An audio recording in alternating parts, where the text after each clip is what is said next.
Hey guys, Paul Pluta on the ArchieLuxury corporate channel. Breaking news, it's just come in, guys, it's just come in.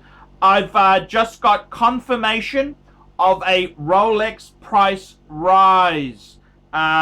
This is a secret spotter who has just told me, confirmed with me, that Rolex prices are set to rise October 1. That's correct. Secret spotter in Vietnam. That's exactly right. Prices are expected to rise 5 to 8%, and that'll be happening on October 1.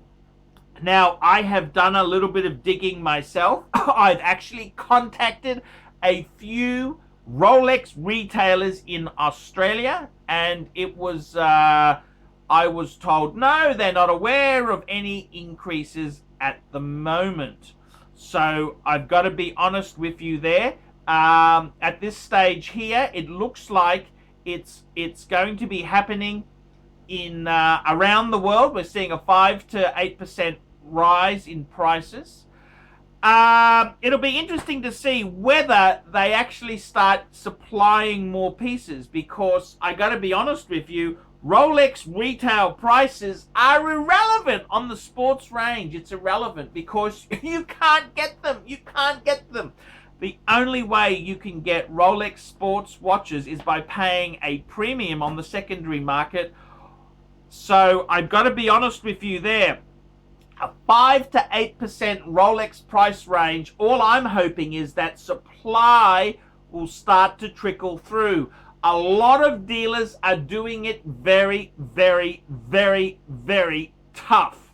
So that is a very important thing. I want to tell you something, and I've got to be honest with you. I've got to change the names to protect the guilty. But I know of many Australian watch dealers.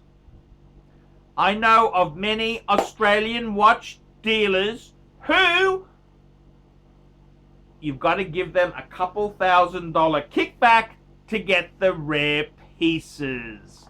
That's right, guys. Kickbacks. I've got a few spotters in the field, fuckers. I've got spotters in the field, and I'm being told that if you want to do business in Australia, you need to pay extra. That's right. You need to grease the palms. And what will happen is you will be paying a couple $1,000 premium. Now, I've been told, I had a spotter in the field who was offered a sports Rolex. It was a diving sports Rolex. I'm not going to say any more than that. He was offered that watch at retail, but he had to kick in $2,000 fuckaroonies. $2,000 side kickback. So he sort of balked at it, said, I'm not paying. He got a bit shitty about it, but that's what is the situation. You gotta kick back. Now, in Australia, different countries, Hong Kong and Singapore, they will be up front and say, hey, this is the price, you've got to pay a kickback, or you buy packaging, where you buy some other harder to sell Rolexes. But in Australia, it's very, very secretly under the table, a couple $1,000 for a Submariners. For Hulks and Batmans, it's about $3,000 kickback you got to give, and for a Daytona, it's about 5,000 smackaroonies. 5,000 smackaroonies, and the Pepsi is about $7,000 kickback you need to give them. Kickback, fuckers, kickback. So, yeah, that is what is happening there. Kickbacks. So we're actually having a 5 to 8% price rise around the world. October 1. It's happened. It's happening. It could not be hidden much longer.